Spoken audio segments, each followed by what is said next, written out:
The storm had no mercy that night. Wind screamed over the empty plains. Rain slashed through the dark, and lightning tore open the sky like a wounded beast. In the middle of that fury, a young woman stumbled through the mud, barefoot and bleeding, her dress torn to rags. She had no strength left, only the will to fall and whisper a prayer before she closed her eyes to die. But fate wasn't done with her. Miles away, a man named Eli Grayson sat alone in his cabin, the firelight flickering against the walls. A lonely rancher, quiet and hollow-eyed. He had long stopped believing that life could surprise him. Yet that night, something tugged at his heart, a strange pull in the wind, as if the storm was calling his name. He grabbed his coat, mounted his horse, and rode into the darkness.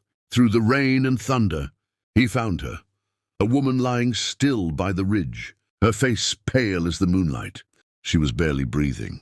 Without thinking, Eli lifted her into his arms and rode home, holding her close as if she were something precious he couldn't lose. He laid her on his bed, lit the fire, and tried to warm her frozen hands.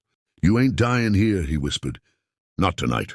When morning came, she opened her eyes to sunlight and the scent of wood smoke. Confused, she looked around, then saw him, the rough, quiet man with kind eyes standing by her side. "You're safe," he said softly. "I found you in the storm. You're on my ranch now?" She swallowed weakly. "I thought I was dead." "Not yet," he replied, a faint smile ghosting his lips. "Name's Eli." She hesitated. "Maria," she whispered. "Maria West." From that moment, two broken souls began to heal in each other's silence. Days passed and Maria grew stronger. She tried to help with chores, and Eli stopped resisting her kindness. Their words were few, but their hearts spoke in quiet looks, shared meals, and the simple peace of knowing they weren't alone anymore. Sometimes at night, Maria cried in her sleep. Eli never asked why. He'd just sit beside her, his hand steady on her shoulder until the storm in her dreams passed. And sometimes, when he looked at her, he saw something shining faintly beneath all her scars, hope. One evening she asked softly, "Why did you save me?" Eli looked at the fire. "Because once someone saved me too, and I never got to thank her." The silence that followed wasn't empty. It was full of something tender, something new. Out in the vast Wild West, two lost hearts had found each other, not by chance, but by destiny.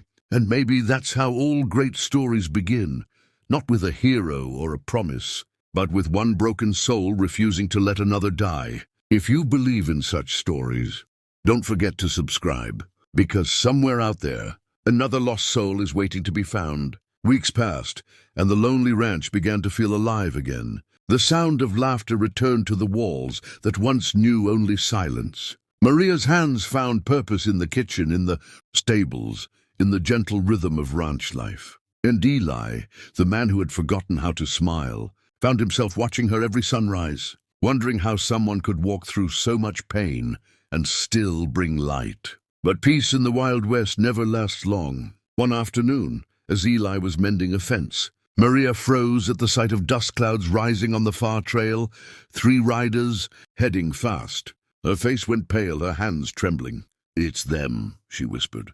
"They found me."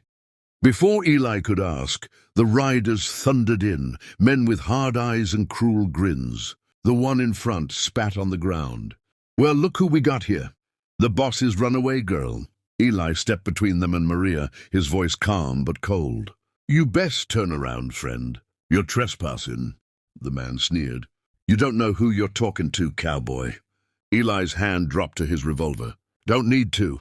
You'll be leaving now." A shot rang out. The horses reared, dust flew, and the silence shattered. When it was over, 2 riders fled into the hills, and one lay in the dirt, his gun kicked away by Eli's boot. Maria stood frozen, tears streaking down her face. Eli turned to her, breathing hard. "Who were they?" She swallowed, her voice breaking. "I was a servant at a ranch. The owner's men tried to take me. I ran. They don't forgive runaways." Eli's jaw tightened. "They won't be coming back." That night, Maria cried quietly by the fire. "I brought danger here," she said. "You should have let me go." Eli knelt beside her, his voice rough but gentle.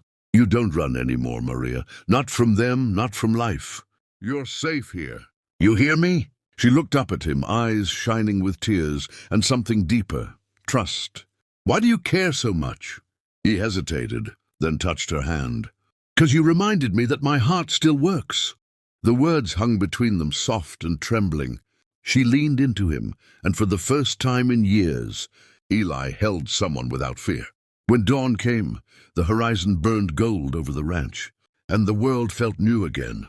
The past had ridden through the night, but love, quiet, patient, unspoken, had stayed behind. Sometimes the people who are meant to save us don't arrive with glory or promise. They come with a wounded heart, an open hand, and a reason to keep breathing.